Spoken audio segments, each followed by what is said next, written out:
If someone were to ask me what I think like the original sin of humankind is and like what is like the root of much of our social issues like slavery or racism or homophobia all stems from, I would say it has something to do with the concept of greed, but also more so, I think, the concept of like a hierarchy among not even human beings, which is a hierarchy among life forms. And I think that like one of the pillars of most forms of like social ills is the idea that like you as a human being are in any way shape or form more valuable, more important, or just like generally, I think the idea is humanism, that like you are like above like other life forms, like humans are above other life forms. But I think that opens the avenue for like dehumanization of other human beings. And it goes really nicely with what one of my mutuals would say, which is the idea that property ownership is like the original sin of humankind, and that the idea of like who gets to own what, like who, like what can be owned, what is property, like all of those things are the original sin of humankind, which I really agree with. And I think that those ideas go nicely together. And I think that as like a black American, a black lesbian American, I have a very different relationship to the concept of ownership than a lot of other Americans, I would say. Mostly because like in terms especially like intellectual ownership, black people obviously have been like, cheated out of their creations, inventions, ideas to like, keep them out of spaces and whatnot. But also, I firmly believe that there's no idea or no thinker or no person that cannot credit at least like 45 other people for an idea that they might have. Like, I do not believe that knowledge exists in a vacuum. I do not believe that there's any sort of way, shape, or form that like a person can come up with a quote unquote truly original idea. Which is also why I think the concept of like giving credit for intellectual property is very interesting, because like my ideas, I know that like a lot of them, even like the most well thought out, most original ideas that I've ever had, could not have existed without other people and other ideas. Like I did like a video essay about heteropessimism and how it is the root of lesbophobia in my opinion. And I consider that to be like an original like piece of like intellectual property, but also like it would not exist without the idea of heteropessimism. It wouldn't exist without the idea of like what lesbophobia is, or there's just so many things that like my idea could not exist without. Personally, I get really caught up with the idea of like giving someone credit. I really prefer to give people as much credit as possible, even though it's not really feasible, because I think it helps me personally stay community oriented and remember like it's not about me, it's about the community at all times. But still, the idea that you can like own something else that's like derived from like so many other people is crazy to me. It's really weird. I'm laughing because I feel like I'm just talking out of my ass, but like I really do believe this.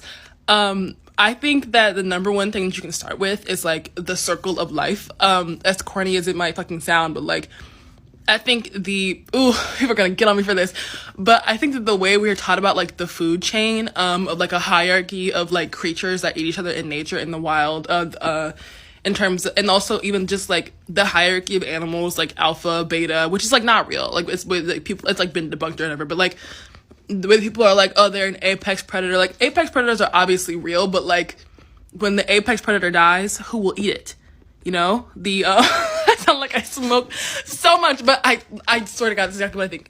But it's just like, it's not a hierarchy of life in nature, it's a circle. Like, when the greatest predator dies, it is eaten by decomposers and bacteria and other bullshit, which gets eaten by little creatures in the dirt, which gets eaten by, like, birds and, like, slightly bigger creatures, and, like, up and up and up until you get back to the top of it, and you go back around.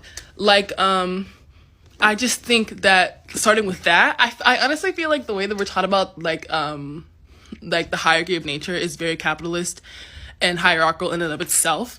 But that's just because I think that capitalism is impossible to live in a capitalist society and not have it influence and like touch every single part of our lives.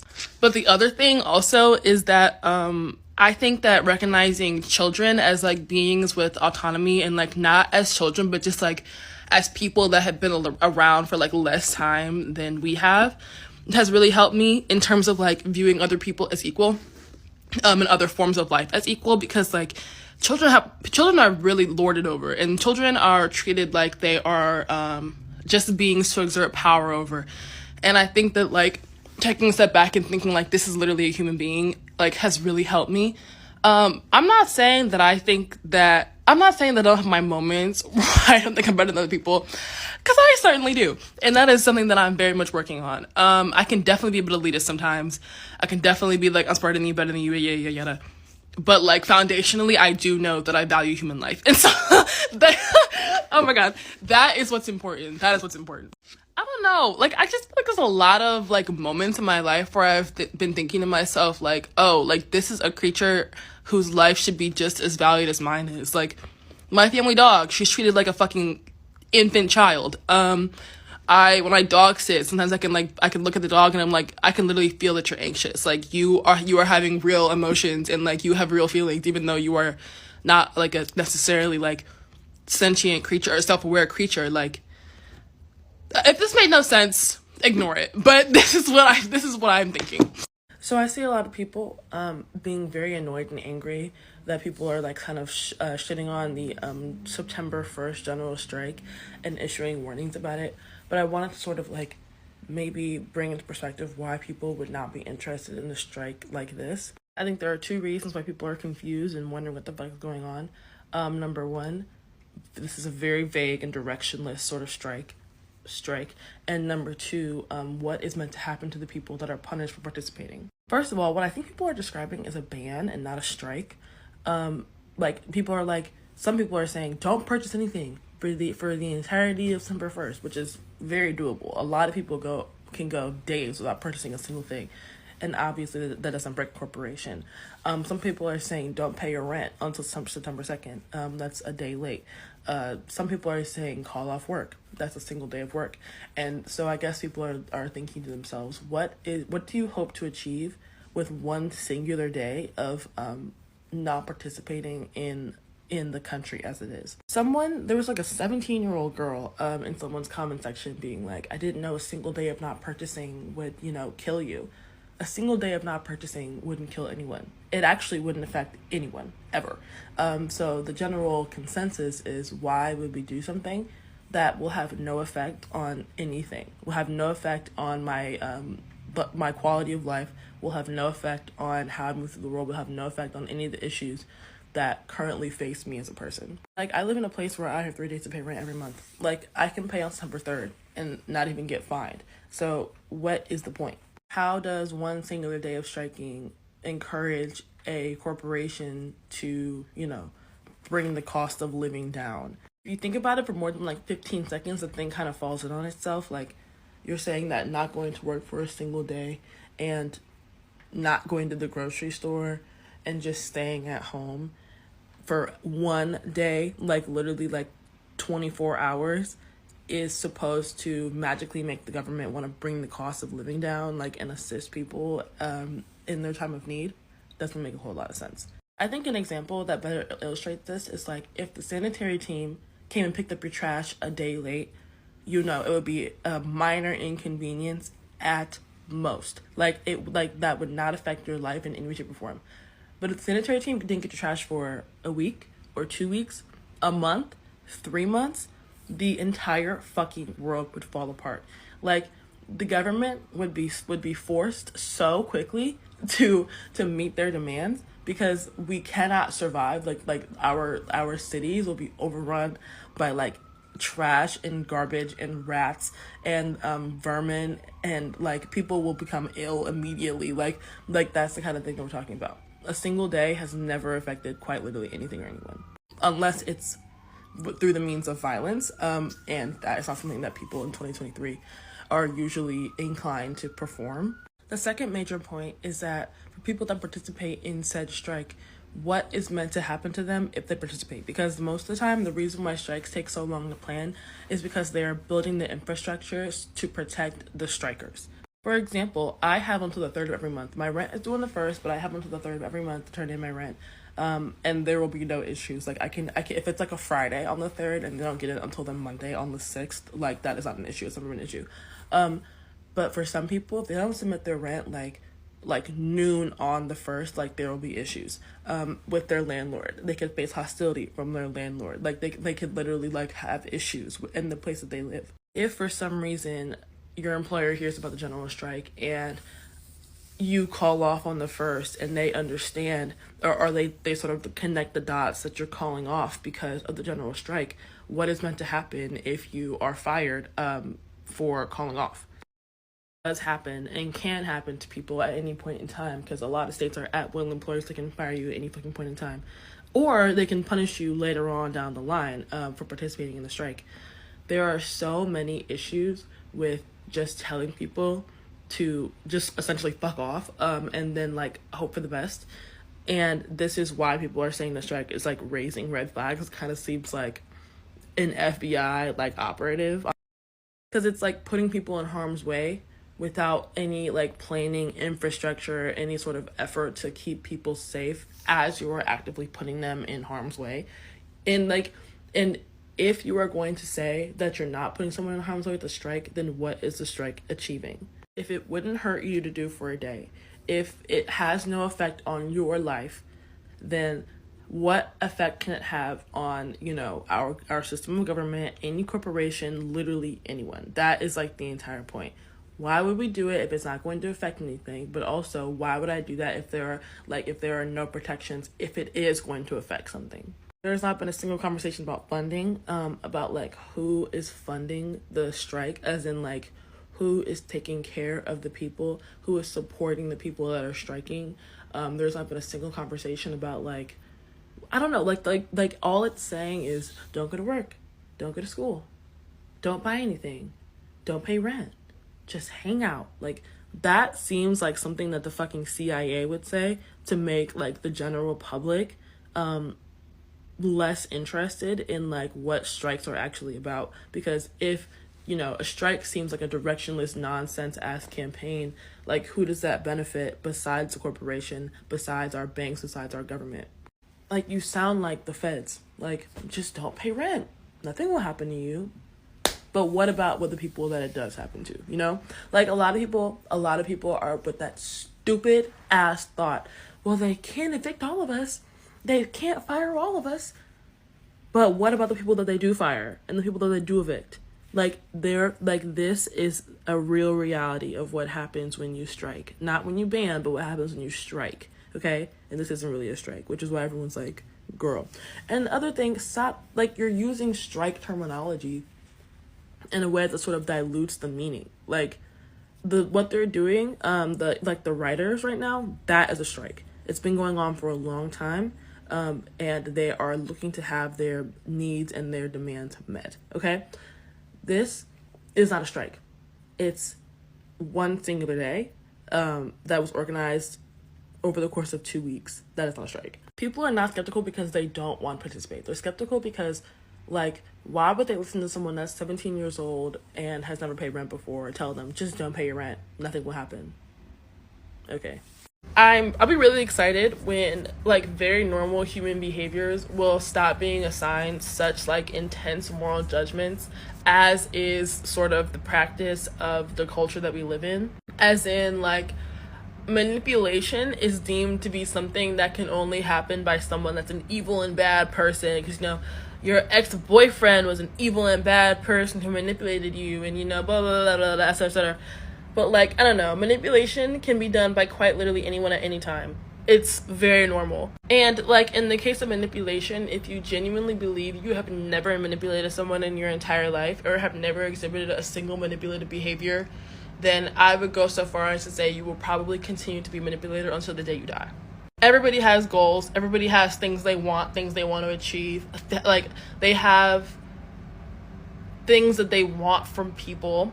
And, like, trying to get those things is, like, very normal. And, like, having to learn how to not do those things and how to, like, honor people's boundaries, how to honor your own boundaries is a process that we all have to go through. Hence why this people-pleasing against manipulation conversation is so silly, because, like, I don't know, some people genuinely believe that giving, like, and that giving has such, like, a high moral judgment assigned to it, like, such a positive moral judgment assigned to it, that it's not possible that they could ever be doing something that has such a low moral judgment assigned to it. But, like, in reality, they both can exist on very, like, neutral, like playing fields of, like, morality. people give with awful intentions and people manipulate with really good intentions. And like, I think that the fact that they are so often so stuck is just so, I don't know, obviously indicative of the culture we live in, American individualism, like the fact that binaries are like what we live in, they can only be one or the other. But like, I don't know, it's just so, it's so interesting to see it all play out, I guess. If you look at the comment section of people pleasers trying to defend their people pleasing, it is like 2,000 people trying to manipulate total strangers without even really realizing that's what they're doing. 99% of people that have ever like exhibited manipulative behavior have not been doing so with the express purpose or intention of manipulating someone. And I think you do yourself and quite literally everyone around you a disservice by genuinely believing that manipulation can only occur with true intention and malice behind those actions. Like, I don't know, your mom that's manipulative as fuck and is trying to guilt you and make you feel like you're a bad person for like not wanting to talk to her when she's like mean to you all the time. Like, she would never say, or she would never believe that she's trying to intentionally manipulate you. That is not something that she would ever like truly know about herself. Your shitty ass ex-boyfriend that was like negging you, like he would never like say I'm manipulating you. He would never actually believe that he was manipulating you or doing things out of malice. You know what I mean? But those are still obviously and very clearly manipulative behaviors. All that manipulation truly is trying to sway someone's actions, thoughts, or feelings with your behavior in a way that like they wouldn't have been swayed had you not said or done X, Y, and Z. That's literally all it is. Not like a scientific, psychological definition, but like that's, I think, general enough to encompass the wide like scope of what manipulation can look like, because it can look like so many things. And not being able to recognize it, not being able to recognize your own manipulative behaviors ensures that you're not going to have the relationship that you actually want to have. An example of someone being deeply manipulative and not even really realizing that's what they're doing was a girl in the comment section of a video was saying like, I do things out of the goodness of my heart, because I'm being genuine, but it just hurts me to find out that people don't find me as deserving of like my same behavior. And the video was about people pleasing and about how overextending yourself for the purpose of like having a relationship is dishonest. Like, what you're saying is that you believe that someone else doesn't find you as deserving of like running over their own needs and like overextending themselves for you, and to not think that it's manipulative to try to encourage someone to overextend themselves and to ignore their own needs for you because you're doing that and because you want that from them. That's literally the definition of what manipulation is. Like, trying to influence someone else's behavior, thoughts, ideas for your own goals. And obviously people pleasing is like, for a lot of people, trauma response. For a lot of people, like genuineness and like actually standing up for yourself for things that were not rewarded in their household, not rewarded in their early relationships. But like, at the ages that the majority of us are at, like, you have to recognize that at a certain point it is dishonest to overextend yourself to the point that like you can like genuinely feel like other people don't find you as a deserving human being if they're not doing the same thing that you are, the thing that is literally running you ragged and the thing that literally prevents you from having like deep relationships. The reason why so many people were annoyed about that Nazis deserve healthcare video, despite agreeing with the overall premise and like the idea of it, is because white leftists live in theory. I commented under a friend of mine's post being like, yeah, he was obviously just being inflammatory, like starving Nazis don't exist. Someone literally commented back to me and said, he never said they exist.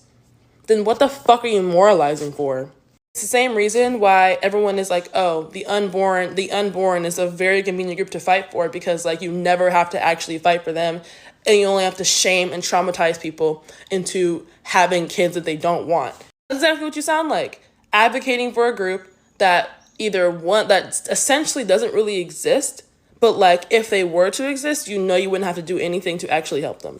One of my favorite creators on here was like, obviously no one wants to talk to you if you're telling them to read a book but their stomach touching their back. Like, shut the fuck up. Go do something that helps somebody instead of talking about a group of people that literally doesn't exist, that like by your own admission does not exist. For the express purpose of proving like how far your leftism goes in theory. Thinking of gender as a socially constructed concept, and not like something that is innate, biological, or fixed. I do not think that men are doing anything more than performing masculinity and performing what has been taught to them as what masculinity is supposed to be. And I think that that's why I think that masculinity can exist outside of cis men. And so I don't necessarily think that it's possible to have a hatred or disdain for a certain social group and have to be the basis of your politics without having it seep into other identities and having it apply to people you don't necessarily mean to target, which is what I referenced in the other video. Genuinely, I do not care if you shit on cis men. I just do not think that having misandry as a basis for your politics is going to be anything but harmful to other people. But again, you do you. I literally don't care.